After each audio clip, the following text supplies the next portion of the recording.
Hello student, welcome back to my YouTube channel knowledge point PCM. Student, आज के इस video में हम आप सभी को कक्षा 10 गणित का चित्रा प्रकाशन से प्रश्नावली 3.1 पढ़ाने वाले हैं। तो वीडियो को आप सभी लोग लास्ट तक देखना, और यदि आप सभी लोग हमारे चैनल पर पहली बार हैं तो चैनल को सब्सक्राइब जरूर कर लेना, ताकि नेक्स्ट आने वाली वीडियो का नोटिफिकेशन सबसे पहले आपको मिलता रहे। स्टूडेंट, यदि आप सभी लोग को हमारी वीडियो से कुछ हेल्प मिलता है तो आप सभी लोग हमारी वीडियो को ज़्यादा से ज़्यादा शेयर भी करें और अपने दोस्तों को भी बताते रहें। चलें स्टूडेंट, आज के इस वीडियो को शुरू करते हैं। स्टूडेंट, आज के इस वीडियो का हमारा पहला क्वेश्चन है, कह रहा है कि एक क्रिकेट टीम के एक कोच ने ৪৯00 रुपये में 3 बल्ले तथा 6 गेंदें खरीदी। बाद में उसने एक और बल्ला तथा उसी प्रकार के 3 गेंद 1300 रुपये में खरीदी। इस स्थिति को बीजगणितीय रूपों में व्यक्त कीजिए। यानी पहले आपको क्या करना है, इसको बीजगणितीय रूप में व्यक्त करना है, उसके बाद इसको ज्यामितीय रूप में व्यक्त करना पड़ेगा। ठीक है, दोनों रूप में आपको इसे व्यक्त करना होगा। ठीक है, तो पहले क्या करेंगे, बीजगणितीय रूप में व्यक्त करेंगे, उसके बाद ज्यामितीय रूप में व्यक्त करेंगे। चलिए हम लोग ध्यानपूर्वक इस प्रश्न को हल करते हैं। तो देखिए, सबसे पहले आपको क्या करना है, यहाँ पर इसको बीजगणितीय रूप में बनाने के लिए मानना पड़ेगा थोड़ा सा। क्या मानना पड़ेगा, माना एक बल्ले की कीमत x रुपया है, इस प्रकार से इसमें मानना पड़ेगा। ठीक है, माना एक बल्ले की कीमत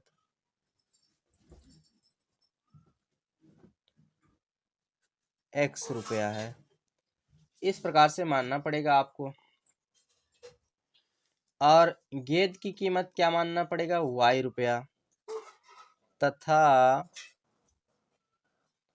एक गेंद की कीमत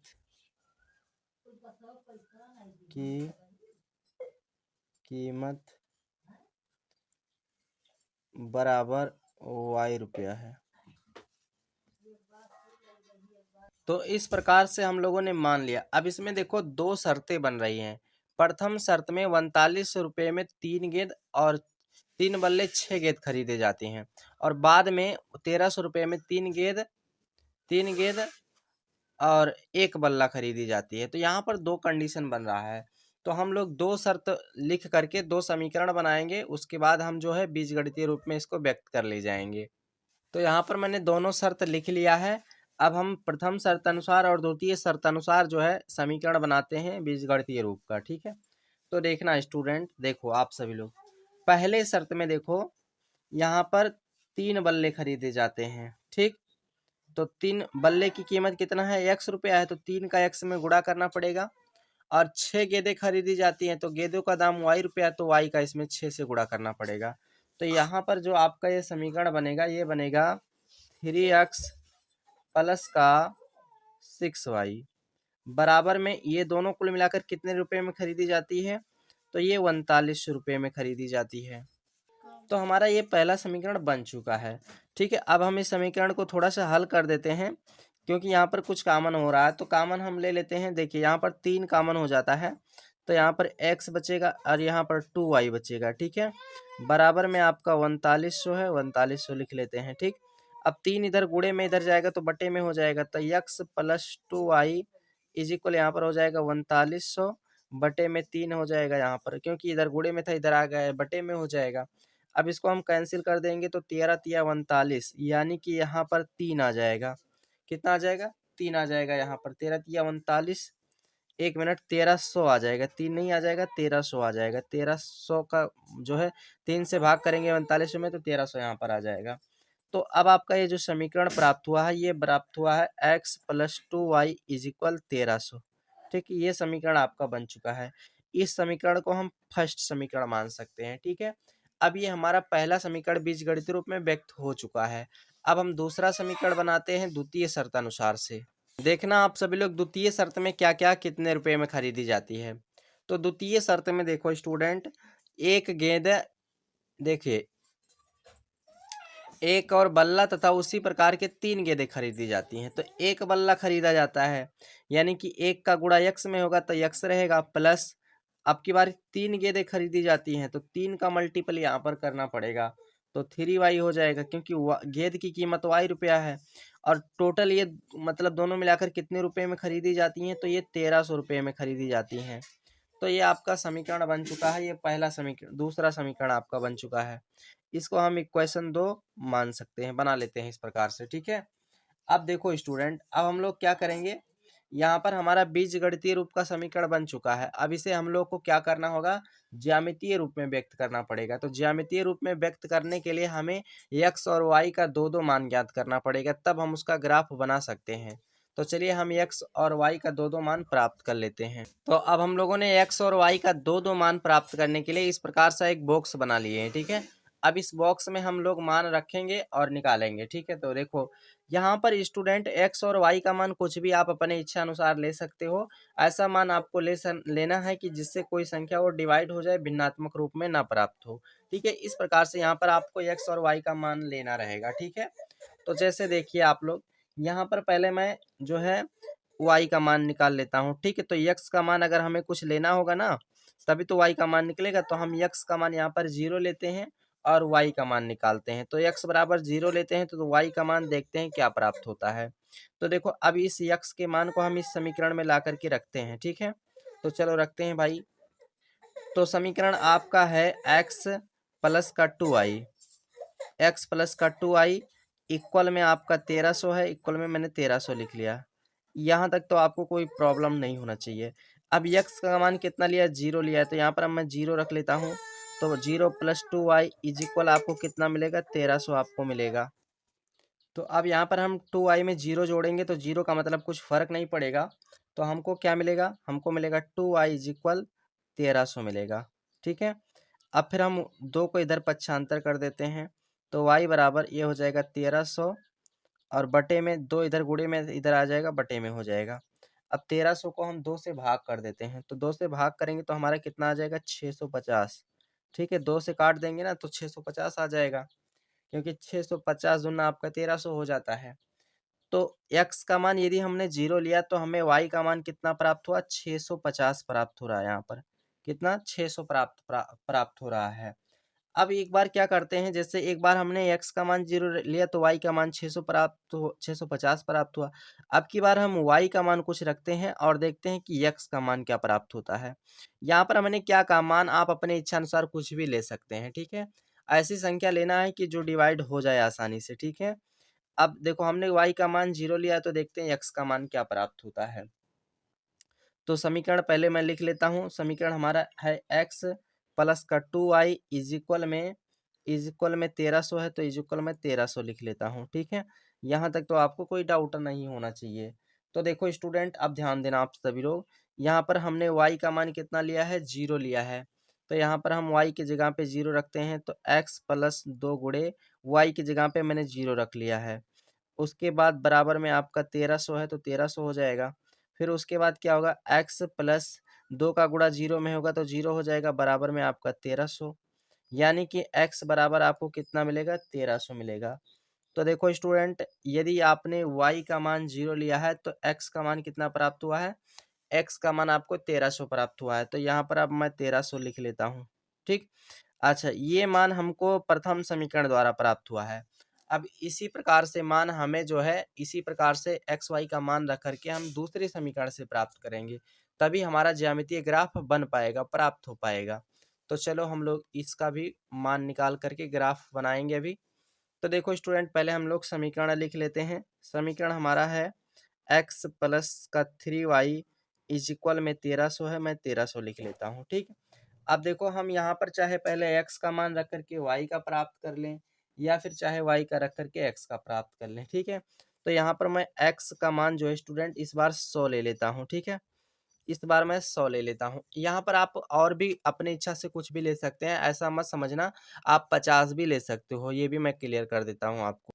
50 के बजाय आप जो है 25 भी ले सकते हो, यानी ऐसी संख्या आपको लेना है जिससे कि ये 1300 डिवाइड हो जाए आसानी से, ठीक है। तो चलो देखो, मैं यहाँ पर अब x का मान कितना ले लिया, 100 ले लिया। तो जहाँ पर x है मैं वहाँ पर 100 रख देता हूँ। तो यहाँ पर रखूँगा 100, तो मेरे भाई ये हो जाएगा 100 प्लस का 3y इज इक्वल में 1300 है, तो 1300 लिख देता हूँ। उसके बाद 100 इधर प्लस में इधर जाएगा तो माइनस में हो जाएगा। तो यहाँ पर हो जाएगा 3y बराबर 1300 माइनस का 100। तो यहाँ से 3y इज इक्वल 1300 में से 100 घटा दीजिए तो यहाँ पर 1200 आ जाएगा आपका। कितना आ जाएगा? 1200 आ गया। ठीक है, तो देखो इसलिए मैंने 100 लिया था ना कि आसानी से जब मैं 100 रखूंगा तो यहाँ पर हम घटाएंगे तो 1200 हो जाएगा, 1200 300 से हमारा कट जाएगा, इसलिए मैंने 100 यहाँ पर रखा। तो मैंने पहले से दिमाग लगा लिया। वैसे आपको भी थोड़ा सा सोचना पड़ेगा, समझना पड़ेगा थोड़ा सा कि हम ऐसा कौन सा मान लें कि यहाँ पर ये आसानी से हमारा डिवाइड हो जाए। अब y इज इक्वल 3 इधर गुणे में इधर आएगा तो बटे में हो जाएगा, तो ये हो जाएगा 1200 बटे 3। 4 तियाँ 12 काट देंगे तो आपको मिल जाएगा 400 मेरे प्यारे स्टूडेंट। कितना मिल जाएगा? 400 मिल जाएगा। तो देखो आप लोग x का मान 100 लेने पर y का मान कितना प्राप्त हुआ? 400 प्राप्त हो रहा है। तो यहाँ पर मैंने 400 लिख दिया भाई। अब देखो स्टूडेंट, अब हम x का मान मैंने जब 100 लिया तो y का मान 400 प्राप्त हुआ। अब हम y का मान कुछ लेते हैं और x का मान प्राप्त करते हैं। तो अब की बार y का मान मैं 0 ले लेता हूँ और x का मान देखता हूँ क्या प्राप्त होता है। देखो, तो यहाँ पर मैं समीकरण फिर से लिख लेता हूँ। समीकरण आपका है x प्लस का 3y इज इक्वल में आपका 1300 है, तो 1300 लिख लिया मैंने। अब यहाँ पर स्टूडेंट अब की बार मैंने y का मान 0 लिया है, तो x प्लस 3 गुणे y का मान 0 लिया तो मैंने 0 लिखा, बराबर 1300 है तो 1300। उसके बाद फिर इसका गुणा करेंगे तो x प्लस ये इसका गुणा होगा तो 0 हो जाएगा, बराबर 1300 है तो 1300 हो जाएगा। फिर x में 0 जुड़ेगा तो कुछ फर्क नहीं पड़ेगा, तो यानी कि आपको कुल मिलाकर x बराबर कितना मिलेगा? 1300 मिलेगा। तो x का मान भी आपको कितना प्राप्त हो गया? 1300 प्राप्त हो गया। तो स्टूडेंट यहाँ पर आप जो है लिखेंगे x का मान कितना प्राप्त हुआ है? 1300 प्राप्त हुआ है। अब आपको सारा मान प्राप्त हो चुका है। अब आप चाहें तो स्टूडेंट जो है इसका ज्यामितीय रूप बना सकते हैं। ज्यामितीय यानी कि इसी मान के आधार पे आप ज्यामितीय ग्राफ बनाएंगे आप लोग। ठीक है, तो मैं एक बना करके दिखा देता हूँ आप सभी लोग को कि कैसे कैसे बनाना है। तो देखो एक बार मैं आपको बता देता हूँ कि इसका निर्देशांक कितना कितना बना हुआ है। देखो पहले वाले समीकरण से आप यहाँ पर आप लोग देखो कि पहले समीकरण से 2 निर्देशांक प्राप्त हुआ है और दूसरे समीकरण से 2 निर्देशांक प्राप्त हुआ है। तो वो 2 निर्देशांक कौन कौन से हैं? तो देखो यहीं पर मैं आपको उसे दर्शा कर दिखा देता हूँ। देखो पहले समीकरण से 2 निर्देशांक कौन कौन से हैं? 0, 650। निर्देशांक को कैसे लिखा जाता है? पहले x फिर y, ऐसे x, y के रूप में लिखा जाता है। तो पहला निर्देशांक 0, 650, 0, 650 है और दूसरा निर्देशांक कितना है? 1300, 0 है। तो दूसरा निर्देशांक मैं लिख लेता हूँ 1300, 0 लिख लेता हूँ। ठीक है, ये पहले समीकरण द्वारा प्राप्त निर्देशांक है। अब दूसरे समीकरण द्वारा प्राप्त निर्देशांक कितना कितना है? तो 100, 400 है। ठीक है, और उसके बाद दूसरा है आपका जो है 1300, 0 है। 1300, 0 है। ये दूसरे समीकरण द्वारा प्राप्त निर्देशांक है आपका। तो अब इसी निर्देशांक को ज्यामितीय रूप में आपको व्यक्त करना है। तो ज्यामितीय रूप में व्यक्त करने के लिए आपको कुछ इस प्रकार से ग्राफ बना लेना है। तो इस प्रकार से आपको कुछ ग्राफ बना लेना है। ठीक है, देखो यहाँ पर इस प्रकार से मैंने एक ग्राफ बना लिया है। अब ये ग्राफ हमारा किस रूप का होगा? इसको हम x अक्ष मान के चलेंगे और इसको x डैश अक्ष मान के चलेंगे। ठीक है, और उसके बाद इसको यहाँ पर हम इतना ऊपर ना मान करके बल्कि यहीं पर मान लेते हैं। ठीक है, इसको हम y अक्ष मान के चलेंगे, इसको y डैश अक्ष मान के चलेंगे। ठीक है, अब हम इससे क्या करते हैं? इस ग्राफ में इसको व्यक्त करते हैं। तो ध्यान से समझना आप सभी लोग। देखो पहला निर्देशांक आपका 0, 650 है, यानी x अक्ष पे 0 और y अक्ष पर 650। तो देखो स्टूडेंट 650 आपको कहाँ पर मिल सकता है? 650 जो है आपका 700 के कुछ नीचे मिल सकता है। तो 700 के नीचे मैं मान लेता हूँ कि यहाँ पर मिल सकता है, बीच में मिल सकता है, एक प्रकार से मान लेते हैं। ठीक है, यहाँ पर और x अक्ष पर 0, तो 0 का निर्देशांक तो यहीं पर रहेगा। तो यानी कि ये निर्देशांक जो बनेगा 0, 650 वो यहाँ पर बनेगा। ये x अक्ष है तो x अक्ष पे 0 से और y अक्ष पर 650 चाहिए तो y अक्ष पर 650 यहाँ पर जाके बनेगा। तो ये निर्देशांक आपका 0, 650 यहाँ पर हो जाएगा। और दूसरा निर्देशांक 1300, 0 है। तो दूसरा निर्देशांक 1300, 0 वाला देखो कहाँ पर बन रहा है। इसको भी मैच करना पड़ेगा आप सभी को। तो इसको भी हम लोग क्या करते हैं, देखते हैं कि कहाँ पर ये बन रहा है। ठीक है, तो यहाँ पर देखो आप सभी लोग इसको, अब की बार हमारा जो है x अक्ष पे 1300 है और y अक्ष पे 0 रहेगा। तो यानी कि y अक्ष पे 0 तो यही रहेगा वाई अक्ष ये ऊपर वाला है, तो चाहे एक्स अक्ष की बात करें चाहे वाई अक्ष पर जीरो की बात करें तो मूल बिंदु पर ही जीरो लिया जाता है, ठीक है। लेकिन यहाँ पर स्टूडेंट एक्स अक्ष पे 1300, तो एक्स अक्ष पे 1300 यहाँ पर आपका मिल रहा है, देखो यहाँ पर एक्स अक्ष पे 1300 आपको यहाँ पर मिल रहा है, तो यहाँ पर इसका मतलब कि ये निर्देशांक यहीं पर बनेगा 1300 कामा जीरो, इसका निर्देशांक यहीं पर बनेगा। तो अब आपको क्या करना है, इस पहले समीकरण का जो निर्देशांक प्राप्त हुआ है इसको आप लोग को स्केल की मदद से मिलाना है ऐसे। तो मैं क्या कर देता हूँ, इसको जो है स्केल की मदद से मिला देता हूँ। तो चलो मैं इसको भाई मिला देता हूँ, तो ध्यान से समझिएगा आप सभी लोग। एक मिनट, इसको रखना पड़ेगा यहाँ पर। तो मैं इसको ऐसे मिला देता हूँ, सब कुछ आपको दिखा कर करता हूँ ताकि आपको पूरा चीज़ समझ में आए, ठीक है। तो मैंने इसको यहाँ पर मिला दिया, इस प्रकार से आप लोग भी ऐसे मिलाएंगे भाई। तो यानी कि हमारा ये ज्यामितीय रूप बन रहा है। अब हम लोग दूसरा मान देखते हैं, दूसरा कौन सा है, 100,400। तो 100,400 का निर्देशांक देखो कहाँ पर बनेगा, यानी कि एक्स अक्ष पर देखो, एक्स दूसरे समीकरण का एक्स अक्ष पर 100 और स्टूडेंट वाई अक्ष पे 400। तो एक्स अक्ष पर 100 देखते हैं, ये हमारा एक्स अक्ष, तो एक्स अक्ष पर 100 हमारा यहीं पर रहेगा, और वाई अक्ष पे 400, तो वाई अक्ष पर 400 यहाँ पर मिल रहा है। तो हमारा इसका मतलब ये निर्देशांक इस प्रकार से जाएगा, और ऊपर से नीचे से 100 लिया जाएगा, ऊपर से 400, ठीक है। यानी कि एक्स अक्ष से 100 और वाई अक्ष से 400, तो इसका मतलब ये निर्देशांक यहाँ पर बनेगा। तो इस निर्देशांक का मान कितना होगा, 100,400, 100,400 ये निर्देशांक बन जाएगा। और दूसरा निर्देशांक देखते हैं क्या बनेगा, 1300,0 बनेगा। तो दूसरा निर्देशांक 1300, तो 1300,0 वाला जो है, यानी एक्स अक्ष पे 1300, तो एक्स अक्ष पे 1300 यहाँ पर है, और वाई अक्ष पे स्टूडेंट जीरो, तो यानी कि वाई अक्ष पर जीरो मूल बिंदु पर ही रहेगा, चाहे एक्स अक्ष पर जीरो चाहे वाई अक्ष पर जीरो, वो मूल बिंदु पर ही होता है। तो इसका मतलब कि जो है इसका निर्देशांक भी यहीं पर बनेगा, 1300,0 वाला भी यहीं पर बनेगा। तो यानी इसका भी हम मान यहाँ पर लिख देते हैं 1300,0, ठीक है। अब इसका भी यहीं पर मिल रहा है, तो अब क्या करेंगे, इस बिंदु को इससे भी मिला देंगे हम लोग। तो यहाँ पर चलो भाई इसको भी हम इससे मिला देते हैं। तो देखिए सारी चीज़ हम आपको पूरा चीज़ दिखा के कर रहे हैं ताकि आपका पूरा पता चल जाए। तो इस प्रकार हम इसको मिला देते हैं भाई। तो यहाँ पर इस प्रकार से इसको मिलाते जाते हैं, तो ये 400 से ऊपर होता हुआ जाएगा।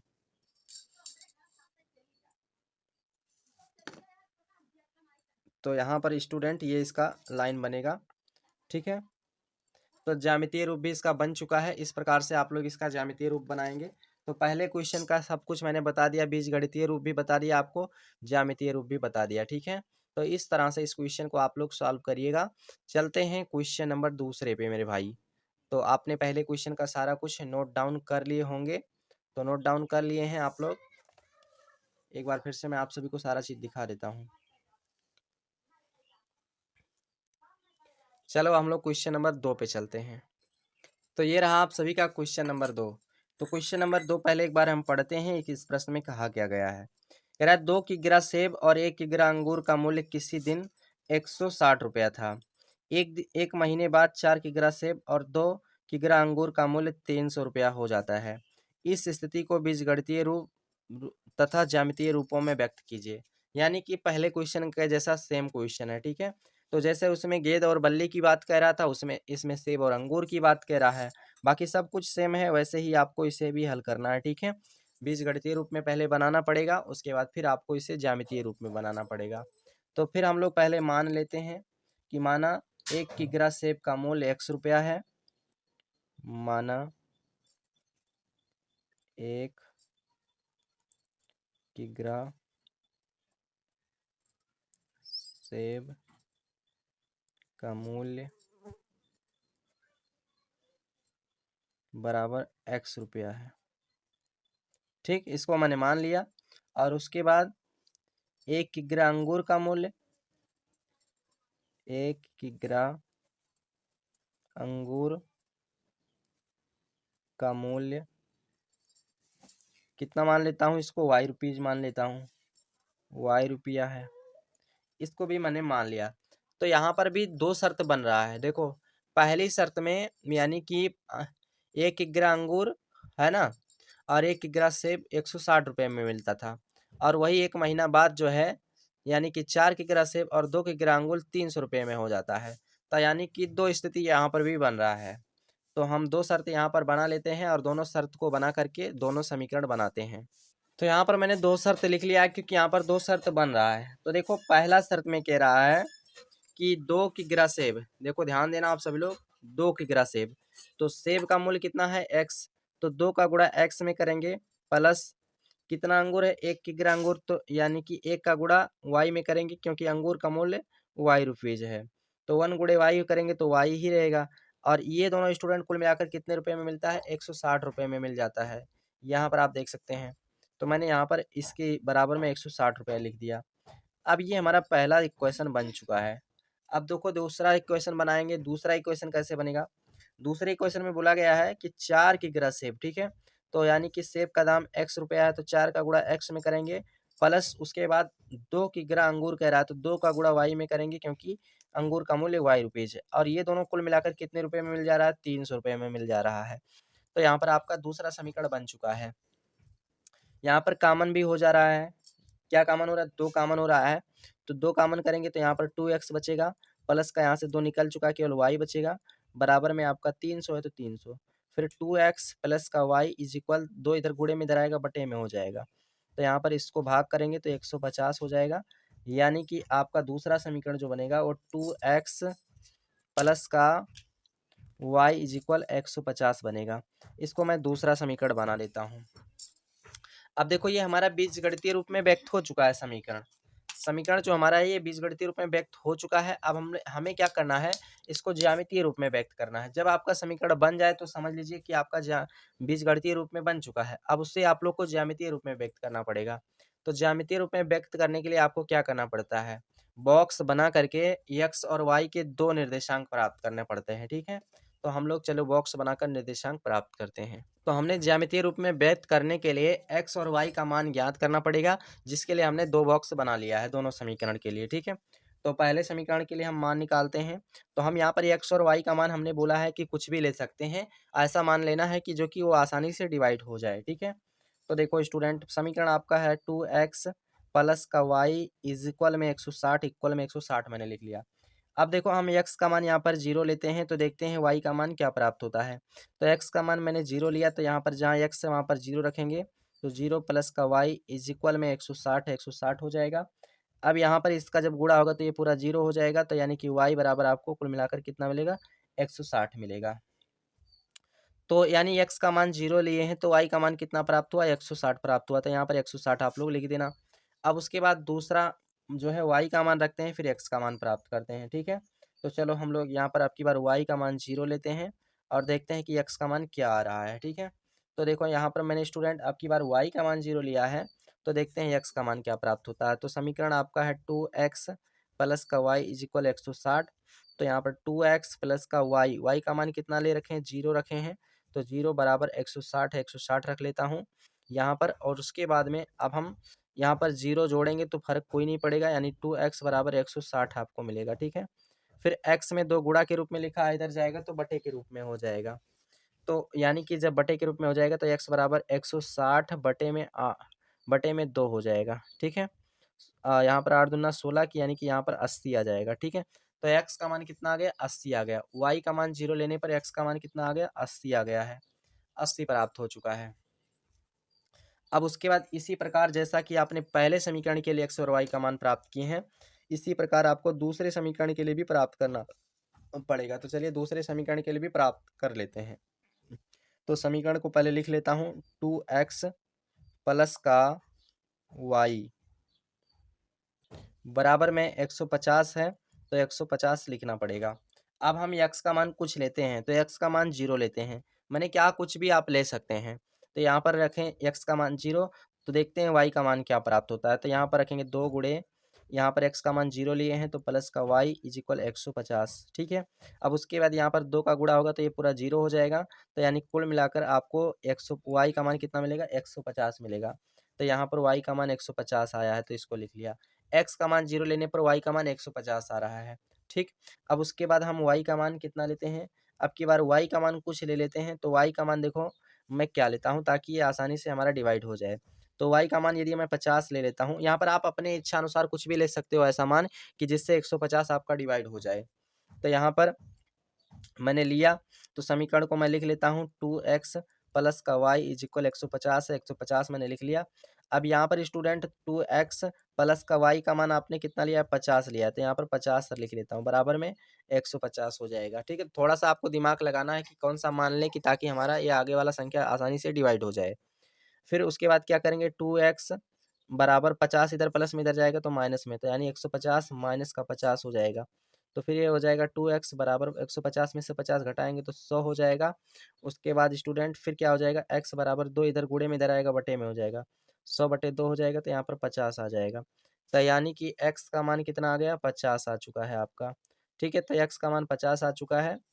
y का मान यदि आप 50 लेते हैं तो x का मान भी 50 ही प्राप्त हो रहा है। ठीक है, तो इसी प्रकार से अब हम क्या करेंगे, ग्राफ बनाएंगे इसका। ठीक है, तो चलो देखते हैं कि इसका ग्राफ कैसे बनेगा। इसको जो हल किया है तो पहले इसका देख लिया जाए कि निर्देशांक क्या क्या प्राप्त हो रहा है। तो देखो इसके पहले समीकरण के दो निर्देशांक कौन कौन से प्राप्त हुए हैं। पहले समीकरण के दो निर्देशांक 0, 160 प्राप्त हुआ है, 0, 160 प्राप्त हुआ है। ठीक है, निर्देशांक को x, y के रूप में लिखा जाता है। और मतलब दूसरा निर्देशांक क्या प्राप्त हुआ है, 80, 0 प्राप्त हुआ है, यानी कि पहला x लिखा जाता है फिर y लिखा जाता है। ठीक है, और दूसरे समीकरण का क्या प्राप्त हुआ है, x, y के रूप में, इसको भी लिख लेते हैं। तो दूसरे समीकरण का कौन कौन सा निर्देशांक प्राप्त हुआ है, 0, 150 प्राप्त हुआ है, 0, 150 प्राप्त हुआ है, और 50, 50 प्राप्त हुआ है। तो मैंने इसको भी यहाँ पर लिख लिया है। ठीक है, अब हम लोग क्या करेंगे, इसी की मदद से ज्यामितीय रूप में उसको व्यक्त करेंगे। ठीक है, तो चलो देखो हम लोग व्यक्त करते हैं भाई। तो देखिए उसके लिए मैंने यहाँ पर ग्राफ बना लिया है। अब देखिए यहाँ पर स्टूडेंट जो है पहले समीकरण का जो है मान जो है 0, 160 है।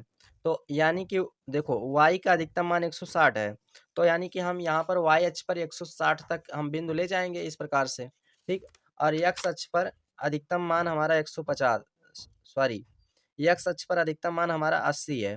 ठीक है, यही y और x का मान देख लिया करो अधिकतम कितना है, बस उसी हिसाब से ग्राफ बना लिया जाता है। ठीक है, समझ रहे हैं आप बात को, उसी हिसाब से ग्राफ तुरंत बन जाता है। तो यहाँ पर देख लो भाई, इसका x का अधिकतम मान जो है, y का अधिकतम मान 160 है, 50 है, 160 है, और x का अधिकतम मान 80 है। तो मैंने 80 तक यहाँ पर x अक्ष पर ग्राफ बना लिया है, 90 तक बना लिया है, लेकिन उससे कोई दिक्कत नहीं है। तो मैंने इसको बना लिया यहाँ पर। अब हम क्या करेंगे, इसको मिलाएंगे, तो पहला 0, 160 है, यानी x अक्ष पे 0, y अक्ष पर 160। तो x अक्ष पर 0 तो आपका यही मूल बिंदु पर रहेगा, चाहे x अक्ष पर 0 चाहे y अक्ष पर 0 मूल बिंदु पर ही मिलता है। और y अक्ष पर 160, तो यानी कि 160 यहाँ पर मिल रहा है। तो इसका मतलब कि यहाँ पर x से होकर के जाएगा और y अक्ष पर ये मिलेगा। तो यानी इसका निर्देशांक जो बनेगा वो यहाँ पर बनेगा, 0, 160 का जो बिंदु बनेगा, 0, 160 वो यहीं पर बनेगा। ठीक है, तो ये पहला निर्देशांक हो चुका है। और दूसरा वाला कितना है, 80, 0 है, तो यानी कि x अक्ष पर 80 और y अक्ष पर 0। तो यानी कि अक्ष, यानी कि x अक्ष पर 80 की बात करेंगे तो x अक्ष पर 80 तो आपका यहीं पर बन रहा है। ठीक है, x अक्ष पर 80 चाहिए और y अक्ष पर 0, तो यानी मूल बिंदु पर ही 0 मिलता है हमें, चाहे x अक्ष का हो चाहे y अक्ष पर। तो यानी इसका निर्देशांक यहाँ पर बन रहा है, यानी कि ये निर्देशांक यहीं पर बनेगा, 0, कौन सा, 80, 0 का, 80, 0 का, इसका निर्देशांक यहीं पर बनेगा। तो अब हम क्या करेंगे, इसको इसको मिलाएंगे भाई, इसको इसको दोनों को मिलाएंगे। तो देखो कैसे मिलाओगे आप, तो यहाँ पर मिलाते हैं भाई हम लोग इसको, 80 वाले को 160 से। तो यहाँ पर देखो 160 कहाँ पर, यहाँ पर है, तो हम स्केल को यहाँ पर रखते हैं, और 80 आपका यहाँ पर है, तो स्केल को यहाँ पर रखते हैं। तो देख लो आप लोग, इसी प्रकार से आप इसको रख कर मिला दो भाई। तो चलो मैं मिला देता हूँ, आप लोग पूरा देख रहे हैं ना कि कैसे मिलाना है आपको। तो यहाँ पर मैंने इसको क्या कर दिया, इस प्रकार से मिला दिया भाई। तो देख लो आप कैसे मिलाएंगे, ऐसे आपको भी मिलाना रहेगा इस प्रकार से, ऐसे आप लोग भी मिलाएंगे। अब उसके बाद चलो दूसरा निर्देशांक देखते हैं। तो दूसरा कितना है, एक 0, 50 है, यानी x अक्ष पर 0, y अक्ष पर 150। तो यानी 150 आपका यहाँ पर है, तो इसका मतलब y अक्ष से 0, तो यानी इसका मतलब ये निर्देशांक यहाँ पर बनेगा आपका, जो 0, 150 वाला है, 0, 150 वो यहाँ पर बनेगा। तो मैं यहाँ पर इसको लिख देता हूँ। और दूसरा 50, 50, यानी कि स्टूडेंट देखो एक्स अक्ष पर भी 50, वाई अक्ष पर भी 50, तो एक्स अक्ष पर 50 यहाँ पर है और वाई अक्ष पर 50 यहाँ पर है, यानी इसको ऐसे मिलाते जाओगे तो ये वाला यहाँ पर मतलब मिलेगा या बनेगा, कह सकते हैं। ठीक है, तो यहाँ पर अब इसको मिलाते चले जाएंगे। तो अब हम क्या करेंगे, इसको 150 वाले को भाई मिलाएंगे किससे, यहाँ पर ये बिंदु जो मिल रहा है इसको ये काटती हुई चली जाए। ठीक है, तो इस प्रकार से हम इसको मिला देते हैं भाई, इसको मैं मिला देता हूँ।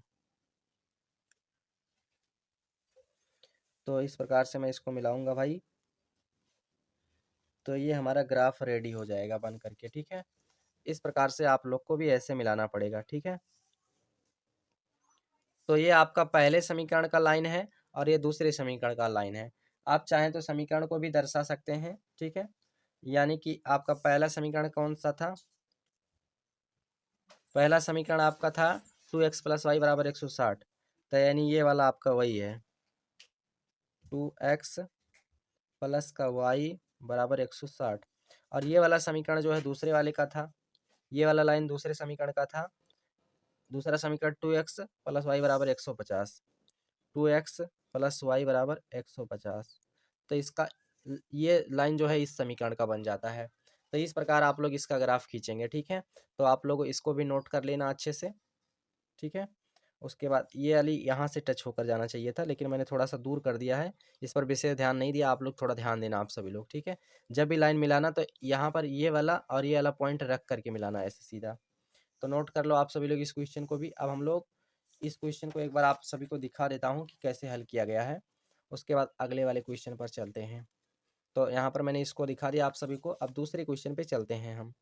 तो ये रहा आप सभी का क्वेश्चन नंबर 3। स्टूडेंट, इस क्वेश्चन में कहा गया है कि संजीव बाजार जाता है, ठीक, और 20 रुपए में 3 संतरे तथा 4 अनार खरीदता है। तो ये पहला शर्त बन चुका है। फिर बाजार में घूमते घूमते संजीव को उसका मित्र गौरव मिलता है। वो भी बाजार में फल खरीदने के लिए आया है। गौरव ने उसी दुकान से 80 रुपये में 12 संतरे और 16 अनार खरीदता है। इस स्थिति को बीजगणितीय तथा ग्राफीय ज्यामितीय रूपों में व्यक्त कीजिए। यानी कि सेम वैसे क्वेश्चन है, तो यहाँ पर भी दो कंडीशन बन रहा है। हम लोग पहले बीजगणितीय रूप बनाते हैं, उसके बाद इसको ग्राफ में व्यक्त करेंगे। ठीक है, तो पहले मान के चलते हैं कि संतरे और अनार की कीमत क्या थी। ठीक है, तो मान के चलते हैं कि माना संतरे का मूल्य या कीमत 1 रुपया। ठीक है, माना संतरे का मूल्य बराबर x रुपया। ठीक, ये x रुपया मैंने मान लिया है, तथा अनार का मूल्य बराबर y रुपया है। ये स्टूडेंट हमने कंडीशन बना लिया है। अब यहाँ पर दो शर्त बन रहा है, तो प्रथम शर्त और द्वितीय शर्त, दोनों शर्त का समीकरण बनाएंगे, प्रथम शर्त और द्वितीय शर्त। ठीक, ध्यान से समझना आप सभी लोग। देखो स्टूडेंट, पहले क्या है, पहले शर्त में आप सभी को देखो, पहले शर्त में 20 रुपये में 3 संतरे तथा 4 अनार मिलते हैं। ठीक है, तो संतरे का मूल्य x रुपया है, तो 3 संतरे हैं तो 3 का x में गुणा करेंगे, और प्लस 4 अनार खरीदता है, तो अनार का मूल्य कितना है, y रुपया है, तो इसमें y का गुणा करेंगे, और दोनों कुल मिलाकर कितने रुपए में मिल जाता है, 20 रुपये में मिल जाता है। ये आपका पहला इक्वेशन बन चुका है। ठीक है, अब दूसरा इक्वेशन बनाते हैं हम लोग। अब की बार 80 रुपये में, ठीक है, 12 संतरे और 16 अनार खरीदा जाता है। ठीक है, तो यानी 12 संतरे हैं तो 12 का गुणा x में हो जाएगा, प्लस उसके बाद कितने अनार हैं, 16 अनार खरीदे जाते हैं, तो 16 का गुणा y में हो जाएगा, और टोटल ये 80 रुपये में खरीदी जाती है, तो यहाँ पर 80 का मल्टीपल हो जाएगा। इस प्रकार ये आपका समीकरण बन चुका है। अब इसको हम थोड़ा सा और भी सरल करते हैं, यहाँ से 4 कॉमन कर लेते हैं, तो यहाँ पर बचेगा 3x, ठीक, प्लस का यहाँ पर बचेगा 4y, बराबर में 80 है तो 80 हो जाएगा। 4 इधर गुणे में इधर आएगा तो बटे में हो जाएगा, तो बचेगा 3x प्लस का 4y इक्वल में 80 है तो 80 हो जाता है। उसके बाद स्टूडेंट, बटे में 4 इधर गुणे में इधर आएगा बटे में, अब 20 चौका 80 यानी कट जाएगा, तो यहाँ पर 20 आ जाएगा, 20 तिया 60, 20 चौका 80 हो जाता है। तो यानी कि आपका समीकरण ये बनेगा 3x प्लस का 4y इज इक्वल में 20। तो ये आप दूसरा समीकरण बना लेना भाई। आपका दूसरा बीजगणितीय रूप का समीकरण बन चुका है। तो देखना, अगर आप बात होगा समीकरण की तो आप यहाँ पे भी समीकरण बना सकते हो, इसको भी आप दूसरा मान सकते हो। यदि बात होगी छोटे समीकरण की तो इससे भी आप समीकरण बना सकते हो, इसे आप 3 मान सकते हो, कहीं भी कोई प्रॉब्लम नहीं आएगी आपको। अब इसको ग्राफीय रूप में व्यक्त करने के लिए आपको क्या करना पड़ेगा, एक्स और वाई के दो दो निर्देशांक प्राप्त करना पड़ेगा। ठीक है, तो हम लोग क्या करते हैं, समीकरण 1 के दो निर्देशांक प्राप्त कर लेते हैं और समीकरण 3 के दो निर्देशांक प्राप्त कर लेते हैं। ठीक है, चलो प्राप्त कर लेते हैं हम सभी लोग। तो मैंने यहाँ पर दो बॉक्स बना लिया है दोनों समीकरण के निर्देशांक को प्राप्त करने के लिए। तो ध्यान से पहले समझना आप सभी लोग। देखो यहाँ पर आपको क्या करना है, x का कुछ मान लेना है, y का प्राप्त करना है, y का कुछ मान लेना है, x का प्राप्त करना है। इसी प्रकार से आपको मान निकालने होंगे। ठीक है, तो देखो समीकरण को मैं यहाँ पर लिख लेता हूँ, 3x प्लस का 4y इक्वल में 20 है तो इक्वल में 20 लिख लेता हूँ। तो अब देखो यहाँ पर आप सभी लोग समझना, आप सभी लोग देखो, पहले यहाँ पर x का मान मैं 4 ले लेता हूँ। अपने इच्छा अनुसार आप कुछ भी ले सकते हैं, कोई दिक्कत नहीं है। तो जब मैंने x का मान 4 लिया तो देखते हैं y का मान कितना प्राप्त होता है। तो x का मान मैंने 4 लिया है। अब ये 4 मैंने अपने इच्छा अनुसार लिया है ताकि 4 से हमारा ये 20 कट जाए, आसानी से डिवाइड हो जाए। तो यहाँ पर मैं रख लेता हूँ, तो 3 गुणे 4 हो जाएगा, प्लस का 4y बराबर में 20 है तो 20 हो जाएगा।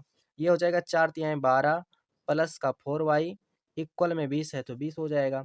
उसके बाद 4y इज इक्वल 20, 12 इधर प्लस में इधर जाएगा तो माइनस में, तो 20 माइनस 12 हो जाएगा। उसके बाद 4y बराबर 20 में से 12 घटाएंगे तो 8 हो जाएगा। तो y बराबर स्टूडेंट आपको क्या मिलेगा, 4 इधर आएगा बटे में हो जाएगा, तो यानी कि हो जाएगा 8/4 और डिवाइड करेंगे तो 4 दूना 8, यानी कि y का मान 2 प्राप्त हो गया। तो यहाँ पर मैं 2 लिख देता हूँ। ठीक है, तो एक निर्देशांक तो हमें मिल चुका है। अब दूसरा निर्देशांक प्राप्त करेंगे। तो अब की बार हम स्टूडेंट x का मान 4 लिए थे, अब की बार हम y का मान कुछ ले लेते हैं। तो y का मान अब की बार हमें 5 ले लेता हूँ। तो देखते हैं x का मान क्या प्राप्त होता है। ठीक है, तो जहाँ पर y है मैं वहाँ पर 5 रखूँगा। ठीक है, तो समीकरण को पहले मैं लिख लेता हूँ। समीकरण आपका क्या है, 3x प्लस का 4y इज इक्वल में 20 है तो इज इक्वल 20 से लिख देता हूँ। तो यहाँ पर मल्टीपल करेंगे तो 3x प्लस का 4 गुणे y का मान कितना लिए हैं, 20 लिए हैं, अरे सॉरी y का मान कितना लिए हैं, 5 लिए हैं। तो यहाँ पर 5 मैं रख लेता हूँ। ठीक, बराबर में 20 है तो 20 कर लेता हूँ। उसके बाद स्टूडेंट, उसके बाद देखते हैं 3x प्लस का ये हो जाएगा 5 चौक का 20 बराबर में इस तरफ 20, फिर 3x बराबर स्टूडेंट यहाँ पर मान निकालेंगे। तो देखो 20 इधर प्लस में इधर आएगा तो माइनस में हो जाएगा, तो 20 माइनस 20 हो जाएगा। तो 3x बराबर आपको मिलेगा 0। फिर x बराबर 3 इधर आएगा तो बटे में हो जाएगा, तो यानी 0/3 हो जाएगा और भाग करेंगे तो आपका कितना आएगा, 0 आ जाएगा। तो यानी x का मान कितना प्राप्त हुआ, 0। y का मान यदि आप 5 लेते हैं तो x का मान कितना प्राप्त होता है, 0 प्राप्त होता है। तो यानी आपका पहले समीकरण का 2 निर्देशांक बन चुका है। अब दूसरे समीकरण का 2 निर्देशांक बनाएंगे। तो चलिए इसका भी हम लोग बना लेते हैं।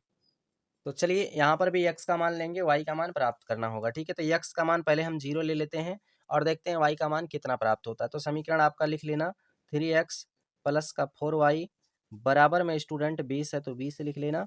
और x का मान कितना आपने लिया है, 0 लिया है। तो यहाँ पर 3 गुणे 0 प्लस का 4y बराबर में 20, इसका गुणा 0 में होगा तो ये पूरा 0 हो जाएगा, तो यानी बचेगा 4y बराबर में 20। उसके बाद स्टूडेंट y इज इक्वल 4 को इधर लाएंगे तो 20/4 हो जाएगा, क्योंकि इधर गुणे में इधर आएगा बटे में। तो 5 चौक का 20, यानी y का मान कितना प्राप्त होगा, 5 प्राप्त होगा। x का मान 0 लेने पर y का मान 5 प्राप्त होता है। ठीक है, अब की बार हम जो है स्टूडेंट y का कुछ मान लेते हैं और x का प्राप्त करेंगे। ठीक है, क्योंकि यहाँ पर हमने y का प्राप्त किया है। तो यदि हम y का मान स्टूडेंट 2 ले लेते हैं तो हमें x का मान आसानी से प्राप्त हो जाएगा। तो समीकरण लिख लेते हैं, 3x प्लस का 4y इज इक्वल में 20 है तो 20। यहाँ पर मैंने y का मान कितना ले रखा है, 2 ले रखा है। तो जहाँ पर y है वहाँ पर मैं 2 रख लेता हूँ। तो 4 गुणे 2, उसके बाद बराबर में 20 है तो 20। उसके बाद 3x बराबर 4 दूना 8 हो जाएगा ना, ये बराबर में 20 है तो 20 हो जाएगा।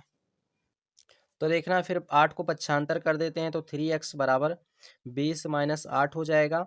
तो 3x बराबर 20 में से 8 घटाएंगे तो 12 हो जाएगा। फिर x बराबर 3 इधर गुणे में इधर आएगा तो बटे में हो जाएगा, तो 12/3 हो जाएगा। और यहाँ से इसको जब डिवाइड करेंगे तो 4 तिहाई 12, यानी कि 3 आ जाएगा। तो x का मान कितना आ गया, 3 आ गया। ठीक है, तो y बराबर जब 2 लिया तो मैंने x का मान 3 प्राप्त किया है। ठीक है, अब हमारा निर्देशांक बन चुका है। अब हम लोग क्या करेंगे, इसको ग्राफ में व्यक्त करेंगे। ठीक है, तो देखना हमारा जो निर्देशांक है, देखो पहले समीकरण का निर्देशांक 4,2 है, 4,2 है, x, y के रूप में जब लिखेंगे इसको तब। और दूसरा निर्देशांक 0,5 है, तो 0,5 लिख लेते हैं। ये हमारा पहले समीकरण का है। और दूसरे समीकरण का निर्देशांक क्या क्या है, 0,5 है। तो यहाँ पर मैं लिख लेता हूँ x, y के रूप में 0,5, उसके बाद 3,2 लिख लेता हूँ। ठीक है, 3,2 लिख लेता हूँ। इसको भी मैंने लिख लिया। अब हम क्या करेंगे, इसको ग्राफ में व्यक्त करेंगे भाई। तो चलिए ग्राफ में हम लोग इसको व्यक्त करते हैं।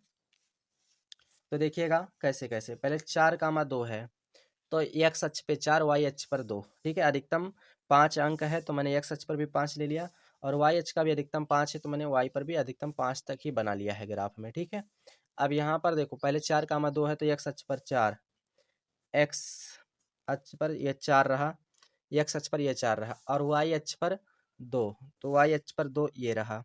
तो इसको जब हम मिला देते हैं इस प्रकार से डैश डैश करके, यानी कि इस प्रकार से जब हम इसको मिलाएंगे तो ये हमारा यहाँ पर मिलेगा। तो ये निर्देशांक जो है यहीं पर बनेगा, यानी कि 4,2 जो है, 4,2 यहीं पे बनेगा। ठीक, उसके बाद अगला निर्देशांक है 0,5, यानी x अक्ष पर 0, तो मूल बिंदु पर ही रहेगा 0। उसके बाद y अक्ष पर 5, तो y अक्ष का 5 यहाँ पर है, तो यानी इसका निर्देशांक जब इसको इस प्रकार से ऊपर लेकर जाएंगे मिलाएंगे, तो 0,5 का निर्देशांक यहाँ पर बनेगा। ठीक है, अभी हम इसको मिलाएंगे। अगला है 0,5, तो ये भी यहीं पर ही बनेगा 0,5, यानी कि कुल मिलाकर 0,5 जो है यहाँ 2 बार बनेगा। उसके बाद अगला 3,2, तो 3,2 देखते हैं कहाँ पर बनेगा। 3,2 यहाँ पर तो 4 आया है ना, 4 यहाँ पर 4 रहेगा भाई, यहाँ पर 4 रहेगा, 4 3 चौक 12, तो यानी 4 आएगा, तो यहाँ पर 4 लिखा जाएगा, 4 लिखा जाएगा। तो अब देखो यहाँ पर 4,2 कहाँ पर बनेगा, तो 4,2 x अक्ष पर 4, यहाँ पर आप लोग 4,2 करेंगे, x अक्ष पर 4, y अक्ष पर 2, तो x अक्ष पर 4 यहाँ है, y अक्ष पर 2 यहाँ पर है, तो यानी यहाँ पर भी वही निर्देशांक बनेगा 4,2 पर। ठीक है, तो यानी दोनों निर्देशांक इसी बिंदु पर रहेगा। तो हम लोग इसको क्या करेंगे, मिला देते हैं भाई। तो इसको हम लोग इस प्रकार स्केल रख करके मिलाएंगे। तो ध्यान से समझना, सारी चीज़ हम आपको दिखा कर ही करते हैं। तो देखिए मैंने जूम कर दिया है आपको दिखाने के लिए। अब इसको इस प्रकार से मिलाइएगा, इस प्रकार से इसको मिला दीजिएगा। तो चलिए इस प्रकार स्केल रखो भाई, और इसको ऐसे आप मिला दो। तो ये जो है समीकरण का ग्राफ हो जाएगा। तो इस प्रकार इसका ये आंसर फाइनल हो चुका है। आप लोग भी इसी तरह से हल कीजिएगा। एक बार अगर आप देखना चाहते हो तो पूरा अच्छे से देख सकते हो, स्टार्टिंग से ग्राफ तो आपने पूरा समझ लिया है ना। तो एक बार आप लोग पूरा इसे अच्छे से प्रश्न को ध्यान से समझ लो।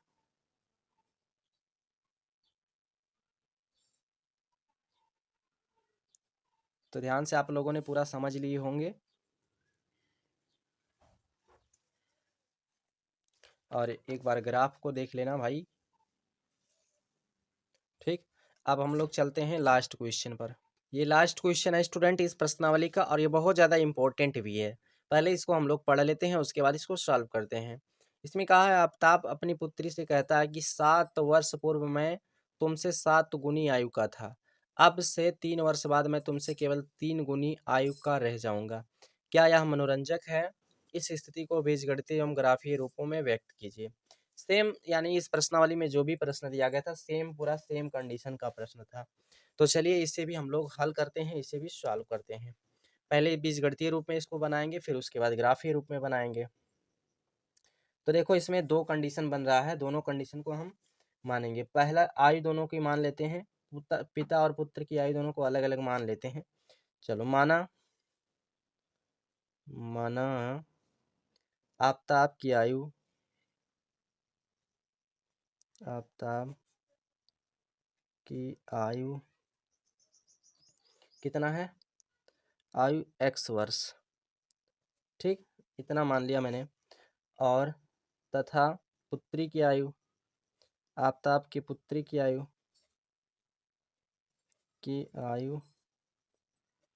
इसके कितने मान लेते हैं, y वर्ष मान लेते हैं, y वर्ष है। ठीक है, मैंने दोनों की अलग अलग आयु को मान लिया है। अब कंडीशन यहाँ पर जो बनता है उसको देखो। तो मैंने दोनों कंडीशन को पहले लिख लेता हूँ, कौन कौन सा कंडीशन बनता है। यहाँ पर 2 शर्त बन रहा था, मैंने दोनों शर्त लिख लिया है। देखो पहले शर्त में कह रहा है कि 7 वर्ष पूर्व आयु, 7 वर्ष पूर्व आयु।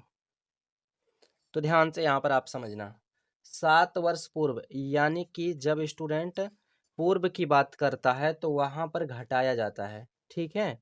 और जब पहले की बात यानी कि बाद की बात करता है तो वहाँ पर जोड़ा जाता है। एक बात यहाँ पर दिमाग में बैठा लेना, जैसे अगर उसकी आयु x वर्ष थी तो 7 वर्ष पूर्व यानी कि 7 जो है वर्तमान आयु में से 7 को घटा दिया जाएगा, ठीक है। तो ये इसकी आयु थी बराबर में, और इसकी पुत्री की आयु कितनी थी, 7 इंटू ये हो जाएगा y में से भी इसमें से 7 घटाया जाएगा, ठीक है। तो इतना गुनी का मतलब यहाँ पर 7 से गुणा भी करना पड़ेगा। तो ये पहला कंडीशन बन रहा है। इसको सॉल्व करते हैं तो x माइनस का 7 बराबर में ये हो जाएगा 7y और माइनस का 49 हो जाएगा। उसके बाद स्टूडेंट क्या करेंगे, इसको आगे हम लोग सॉल्व करते हैं। यहाँ पर इसको y वाले को y की तरफ भेज देते हैं, एक्स वाई को एक तरफ ले आते हैं, अंक वाले को एक तरफ कर देते हैं, ठीक है। तो यहाँ पर हो जाएगा आप सभी का। तो अब यहाँ पर क्या करेंगे, x 7 को इधर 7y को इधर लाएंगे तो ये इधर प्लस में इधर आएगा तो माइनस का हो जाएगा, बराबर में इस तरफ हम माइनस का 49 है तो माइनस का 49 लिख देते हैं, और 7 इधर माइनस में इधर आएगा तो प्लस में हो जाएगा, ठीक है। उसके बाद ये बनेगा समीकरण x माइनस का 7y इज इक्वल माइनस के 49 में से प्लस का 7 घटा दीजिएगा आप सभी लोग, तो माइनस का 42 आ जाएगा, ठीक। इसको मैं पहला समीकरण बना देता हूँ, ये आपका फर्स्ट समीकरण बन जाएगा। उसके बाद स्टूडेंट दूसरा इक्वेशन देखते हैं, दूसरा इक्वेशन कौन सा बनेगा। दूसरा इक्वेशन हमारा बनेगा, देखो 3 वर्ष बाद आयु कह रहा है, 3 वर्ष बाद आयु। तो बाद में हमने क्या कहा कि जुड़ता है, पहले की जब बात करें तो वहाँ पर घटता है। तो यहाँ पर क्या बनेगा, x प्लस 3 यानी कि उसकी वर्तमान आयु में 3 जोड़ेगा, बराबर इस तरफ 3 का गुणा भी हो जाएगा y में 3 जोड़ करके, ठीक है। तो ये बनेगा समीकरण x प्लस का 3 बराबर ये हो जाएगा 3y प्लस का 9, ये बनेगा आपका। उसके बाद 3y को इस तरफ लाएंगे x की तरफ और 3 को इस तरफ ले जाएंगे, तो यहाँ पर x माइनस का 3y बनेगा, बराबर में इधर 9 और 3 इधर आएगा तो माइनस का 3 हो जाएगा। उसके बाद यहाँ पर समीकरण बनेगा x माइनस का 3y बराबर 9 में से 3 घटाएंगे तो 6 हो जाएगा, इसको समीकरण 2 बना लेते हैं। तो यानी कि यहाँ पर दोनों समीकरण आपका बन चुका है, बीजगणितीय रूप आपका रेडी हो चुका है। अब क्या करेंगे आप सभी लोग, इसको ज्यामितीय रूप में व्यक्त करेंगे। तो ज्यामितीय रूप में व्यक्त करने के लिए आपको x और y का मान ज्ञात करना पड़ेगा, तो इसके लिए 2 बॉक्स बनाना पड़ेगा। तो चलो 2 बॉक्स मैं यहाँ पर बना लेता हूँ। तो मान प्राप्त करने के लिए मैंने यहाँ पर 2 बॉक्स बना लिया है, ठीक है। तो समीकरण को मैं पहले लिख लेता हूँ, x माइनस का 7y इज इक्वल माइनस का 42 है तो माइनस का 42 लिख लेता हूँ, ठीक है। देखो अब पहले मैं x का मान यहाँ पर 0 लेता हूँ, उसके बाद देखता हूँ y का क्या प्राप्त होता है। तो यहाँ पर मैं 0 रख लेता हूँ, तो यहाँ पर ये हो जाएगा 0 माइनस का 7y बराबर में माइनस का 42 हो जाएगा। फिर 7y इधर 0 घटेगा तो कुछ फर्क नहीं पड़ेगा, फिर मतलब हमारा कुल मिलाकर यहाँ पर 7y बचेगा, और इधर इस तरफ हमारा 42 है तो 42 लिखा जाएगा, माइनस का 42, ठीक। माइनस का माइनस दोनों तरफ से कट जाएगा, ठीक है। फिर वो 7 को इस तरफ लाएंगे तो y बराबर 42/7 और काटेंगे 7 छक 42 यानी कि यहाँ पर 6 आ जाएगा। तो यानी y का मान देखो कितना प्राप्त हुआ, 6 प्राप्त हुआ है, यहाँ पर मैं लिख लेता हूँ, ठीक है। उसके बाद देखो स्टूडेंट फिर क्या कर देता हूँ, अब की बार y का कुछ मान लेता हूँ, x का प्राप्त करूँगा। तो यहाँ पर अब की बार y का मान मैं 2 ले लेता हूँ, ठीक है, और देखता हूँ x का क्या प्राप्त होता है, ठीक। मैंने अपने इच्छा अनुसार इस मान को लिया है, आप भी अपने इच्छा अनुसार ले सकते हैं कि जिससे डिवाइड हो जाए आसानी से। तो यहाँ पर देखो अब की बार मैं समीकरण को लिख लेता हूँ, x माइनस का 7y बराबर में माइनस का 42 है तो माइनस का 42 लिख देता हूँ। अब उसके बाद देखो मान मैं यहाँ पर ला करके रखता हूँ भाई, तो यहाँ पर मैंने y का मान 2 लिया है, तो x माइनस का 7 गुणे 2 बराबर में माइनस का 42 है तो माइनस का 42 लिख लेता हूँ, ठीक। उसके बाद देखो इसको डिवाइड करूंगा तो x माइनस का 7 दूना 14, 14 बराबर में इस तरफ 42 है तो 42 हो जाएगा। उसके बाद स्टूडेंट फिर यहाँ पर 14 इधर माइनस में, 1 मिनट इधर माइनस तो रहेगा ना, इस तरफ माइनस लगा रहेगा, 14 को इस तरफ लाते हैं तो x बराबर 14 इधर इस तरफ माइनस में इधर आएगा तो प्लस में, तो ये हो जाएगा माइनस का 42 प्लस का 14। अब उसके बाद स्टूडेंट x बराबर माइनस के 42 में से प्लस का 14 निकल जाएगा, तो यहाँ पर आपका माइनस का 28 आ जाएगा। ठीक, यहाँ पर ये आपका बच जाएगा। तो x का मान कितना प्राप्त हुआ, माइनस का 28 प्राप्त हुआ है। तो यहाँ पर माइनस का 28 मैं लिख लेता हूँ। ठीक है, तो यहाँ पर मैंने एक समीकरण से दो मान प्राप्त कर लिए हैं। अब दूसरे समीकरण पे के लिए आते हैं। तो यहाँ पर भी पहले हम x का मान 0 लेते हैं और देखते हैं y का मान क्या प्राप्त होता है। तो समीकरण हमारा है x माइनस का 3y इज इक्वल में 6। तो यहाँ पर x का मान 0 रखते हैं, तो 0 माइनस का 3y इज इक्वल में 6 है, तो 6 लिख देता हूँ। उसके बाद माइनस का 3y इज इक्वल इस तरफ 6 है, तो y बराबर 3 इधर आएगा, बटे में हो जाएगा, तो माइनस का 6/3 हो जाएगा, कट जाएगा तो माइनस का 2 आ जाएगा। तो यानी y का मान कितना आ गया, माइनस का 2 आ गया। ठीक है, अब फिर हम y का कुछ लेते हैं, x का प्राप्त करेंगे। तो y का मैं अगर मैं 0 ले लेता हूँ तो x का देखते हूँ कितना प्राप्त होता है। तो यहाँ पर समीकरण मैं लिख लेता हूँ, x माइनस का 3y इक्वल में 6 है, तो 6 यहाँ पर मैं स्टूडेंट मान रख लेता हूँ। ठीक है, तो x माइनस का 3 गुणे y का मान आपने 0 लिया है बराबर में 6, तो यहाँ पर हो जाएगा x, यहाँ पर ये 0 हो जाएगा, 0 का मल्टीपल होगा तो 0 हो जाएगा बराबर में 6, तो यानी x बराबर ये 6 प्राप्त होगा। तो यानी x का मान कितना प्राप्त हुआ, 6 प्राप्त हुआ। तो यानी कि यहाँ पर आपको दो दो निर्देशांक प्राप्त हो चुके हैं। अब इससे आपको ग्राफ में व्यक्त करना है। तो चलिए ग्राफ में मैं आपको इसे व्यक्त करके दिखा देता हूँ। ग्राफ बनाने से पहले आपको हाईएस्ट अंक देखना है कितना है आपका।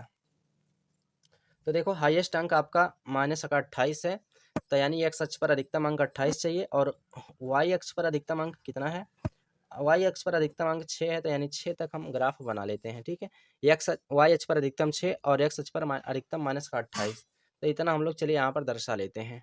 तो यहाँ पर मैंने ग्राफ बना लिया है। ये हमारा एक्स अक्ष है, ये एक्स डैश अक्ष है, ये हमारा वाई अक्ष है, तो ये हमारा वाई डैश अक्ष है। ठीक है, मूल बिंदु पे 0 होता है, तो मैंने यहाँ पर 0।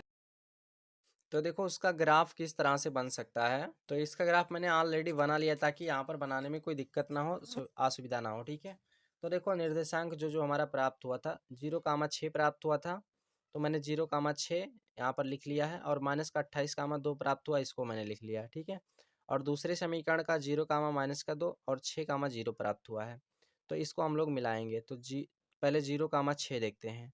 तो 0,6 देखो यहाँ पर हमारा, देखो एक्स अक्ष पर मूल बिंदु, एक्स अक्ष मूल बिंदु पर ही होता है ना, जैसे ये एक्स अक्ष है, एक्स डैश अक्ष है, ये वाई अक्ष है, ये नीचे वाई डैश अक्ष है। ठीक है, तो यानी मूल बिंदु पर निर्देशांक तो 0 होता है, चाहे वो एक्स अक्ष का हो चाहे वाई अक्ष का हो। तो यहाँ पर 0,6 यानी कि वाई अक्ष पर जाएंगे तो 6, तो यानी कि 6 हमारा 10 कुछ नीचे मिल रहा है, तो यानी 10 से कुछ नीचे हमारा मान लेते हैं यहाँ पर मिल रहा है लगभग, और 0 यहाँ पर हो जाएगा, तो इसको हम यहाँ पर मिला देंगे, 0,6 यहाँ पर हमारा बन जाएगा। उसके बाद माइनस का 28,2 यानी एक्स अक्ष पर माइनस का 28, तो एक्स अक्ष पर माइनस का 28, 30 के 2 पॉइंट इधर बनेगा, जैसे 30 यहाँ है तो 1.2 पॉइंट यहाँ पर मान लेते हैं, इसका बन जाएगा। तो यहाँ पर -28,2 यहाँ पर मैंने लिख लिया उसको, और उसके बाद यहाँ पर इस निर्देशांक को मैंने लिख लिया है। अब इसको क्या करेंगे, इन दोनों को मिला देंगे, इन दोनों निर्देशांकों को क्या करेंगे, इस प्रकार से इसको मिला देंगे भाई। तो इस प्रकार से मैंने इसको मिला दिया। ठीक है, स्केल की मदद से ये दोनों निर्देशांक जहाँ पर बन रहे हैं, इसको मैंने क्या किया, स्केल की मदद से इसको ऐसे मिला दिया। ठीक है, अब उसके बाद दूसरे समीकरण अगर 0,-2 है, तो 0,-2 कहाँ पर बन रहा है, देखो मूल बिंदु पर 0 रहेगा एक्स अक्ष का निर्देशांक, और वाई अक्ष पर -2, तो यानी -2 कहाँ पर बनेगा, 10 पॉइंट के कुछ इधर इस तरफ आसपास बनेगा ऐसे, यानी यहाँ पर बनेंगे, तो जस्ट यहाँ पे तो नहीं बनाएंगे, यहाँ पर बना देते हैं हम इसको।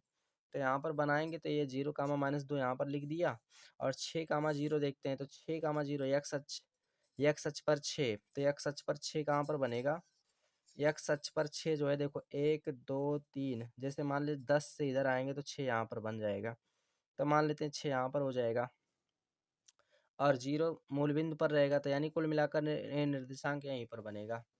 तो ये पहला निर्देशांक यहाँ बन रहा है और दूसरा निर्देशांक यहाँ पर बन रहा है। तो इसको भी मैंने क्या किया, स्केल की मदद से रख करके इसको मिला दिया भाई। तो ये आपका इसका ज्यामितीय रूप बन चुका है। ठीक है, तो इस प्रकार से आप लोग इस क्वेश्चन को भी सॉल्व कीजिएगा। इस प्रश्नावली में जितना भी क्वेश्चन था मैंने पूरा आपको सॉल्व करके दिखाया है। आशा करते हैं आप सभी लोग को वीडियो से काफ़ी हेल्प मिला होगा। तो वीडियो से अगर आपको कुछ भी हेल्प मिल रहा है तो वीडियो को लाइक कर देना, और चैनल पर पहली बार आए तो चैनल को सब्सक्राइब कर लेना। चलिए मिलते हैं किसी एक नेक्स्ट वीडियो में, तब तक के लिए जय हिंद, वंदे मातरम।